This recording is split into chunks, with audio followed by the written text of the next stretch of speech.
North Korea fired a hypersonic missile this week that successfully hit a target, state news agency KCNA reported on Thursday, its second such test, as the country pursues new military capabilities amid stalled denuclearization talks.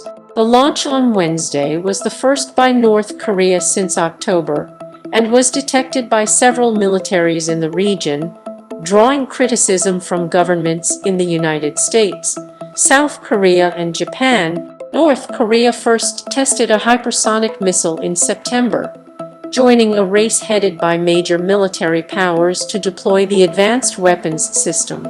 Hypersonic weapons usually fly towards targets at lower altitudes than ballistic missiles and can achieve more than 5 times the speed of sound, or about 6,200 km/h. Despite their name, analysts say the main feature of hypersonic weapons is not speed, which can sometimes be matched or exceeded by traditional ballistic missile warheads, but their maneuverability.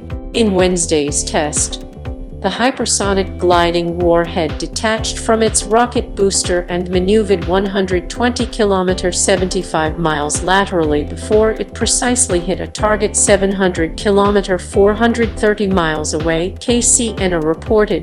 The missile demonstrated its ability to combine multi-step glide, jump flight, and strong lateral maneuvering, KCNA said.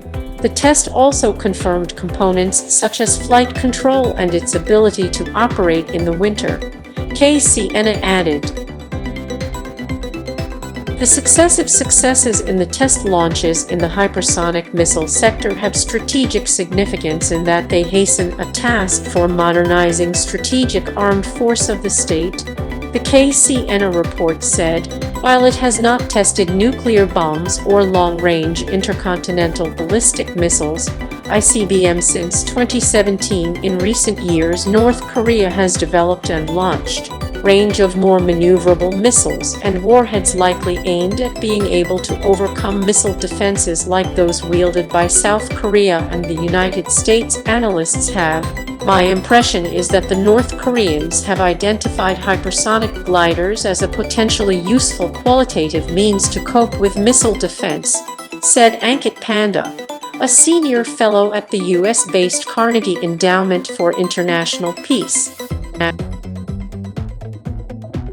Hypersonic weapons are considered the next generation of arms that aim to rob adversaries of reaction time, traditional defeat mechanisms. Last month, the United States completed construction of a massive $1.5 billion long-range radar for a homeland missile defense system in Alaska that it says can track ballistic missiles as well as hypersonic weapons from countries such as North Korea.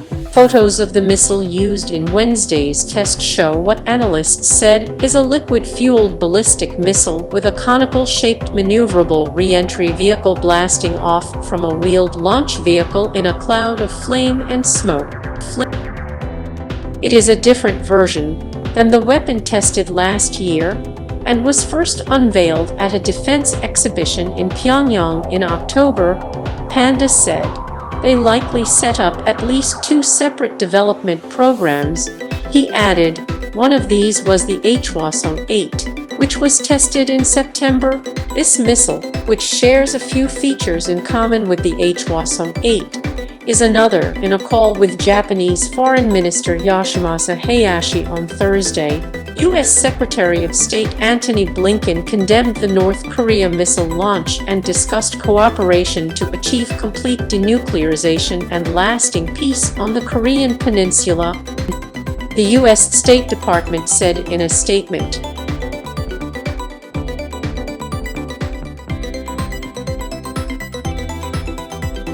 Talks aimed at persuading North Korea to surrender its nuclear weapons and ballistic missile arsenal have been stalled since a series of summits between leader Kim Jong-un and then U.S. President Donald Trump broke down with no agreement. U.S. President Joe Biden's administration has said it is open to talking to North Korea, but Pyongyang has said American overtures are empty rhetoric without more substantive changes to hostile policies such as military drills and sanctions.